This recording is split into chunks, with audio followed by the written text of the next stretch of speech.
ನಮಸ್ಕಾರ ಸ್ನೇಹಿತರೆ, ರಾಜ್ಶ್ರೀ cooking and ವ್ಲಾಗ್ಸ್ಗೆ ಸ್ವಾಗತ.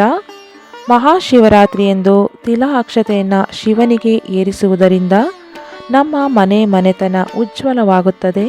ತಿಲ ಅಕ್ಷತೆಯನ್ನು ಹೇಗೆ ಮಾಡಬೇಕು, ಯಾವಾಗ ಶಿವನಿಗೆ ಏರಿಸಬೇಕು ಮತ್ತು ಹೇಗೆ ಏರಿಸಬೇಕು, ವಿಸರ್ಜನೆ ಮಾಡಿದ ಮೇಲೆ ತಿಲ ಅಕ್ಷತೆಯನ್ನು ಏನು ಮಾಡಬೇಕು ಎಲ್ಲವನ್ನ ಈ ವಿಡಿಯೋದಲ್ಲಿ ಪೂರ್ತಿಯಾಗಿ ತಿಳಿಸ್ತೀನಿ.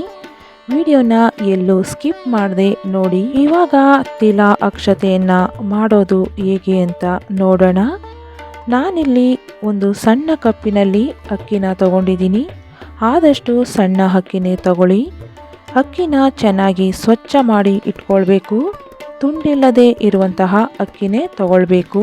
ನೀವು ದೇವರಿಗೆ ಅಂತ ಸಪ್ರೇಟಾಗಿ ಅಕ್ಕಿನ ಎತ್ತಿ ಇಟ್ಟಿದ್ರೆ ಅದನ್ನು ಬಳಸಿದ್ರೆ ತುಂಬಾ ಒಳ್ಳೆಯದು.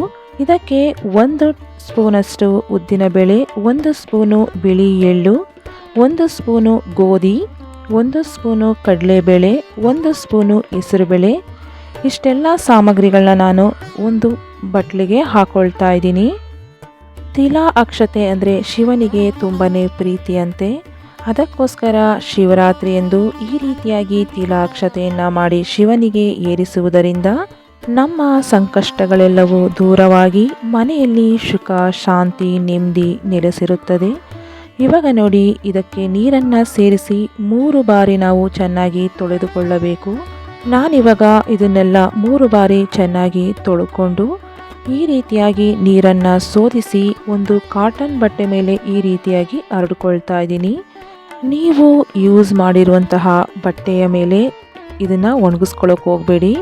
ಹೊಸ ಬಟ್ಟೆ ಇದ್ದರೆ ಆ ಬಟ್ಟೆ ಮೇಲೆ ನೀವು ಈ ರೀತಿಯಾಗಿ ಹರಡ್ಕೊಳ್ಳಿ. ನೀವು ಸ್ನಾನ ಮಾಡಿ ಬಂದಮೇಲೆ ಪೂಜೆಗೆ ರೆಡಿ ಮಾಡ್ಕೊಳ್ಳೋಕ್ಕಿಂತ ಮುಂಚೆ ಈ ರೀತಿಯಾಗಿ ತೊಳೆದು ಇಟ್ಕೊಂಡ್ರೆ ನೀವು ಪೂಜೆಗೆಲ್ಲ ರೆಡಿ ಮಾಡ್ಕೊಳ್ಳೋಷ್ಟರಲ್ಲಿ ಇದು ಪೂರ್ತಿಯಾಗಿ ಡ್ರೈ ಆಗಿರುತ್ತೆ. ಅಕ್ಷತೆನೂ ಕೂಡ ಚೆನ್ನಾಗಿ ರೆಡಿಯಾಗಿರುತ್ತೆ. ಇವಾಗ ನೋಡಿ, ಅಕ್ಷತೆ ಎಲ್ಲ ಪೂರ್ತಿ ಡ್ರೈ ಆಗಿದೆ. ನೋಡ್ತಾ ಇದ್ದೀರಲ್ಲ, ಇವಾಗ ಅಕ್ಷತೆ ರೆಡಿ ಆಗಿದೆ. ಬಿಸಿಲಲ್ಲೇ ಒಣಗಿಸ್ಕೊಳ್ಬೇಕು ಅಂತ ಏನಿಲ್ಲ. ಮನೆ ಒಳಗಡೆನೆ ಗಾಳಿಗೆ ಈ ರೀತಿಯಾಗಿ ಹರಡಿಟ್ರೆ ಸಾಕು, ಪೂರ್ತಿಯಾಗಿ ಡ್ರೈ ಆಗಿರುತ್ತೆ.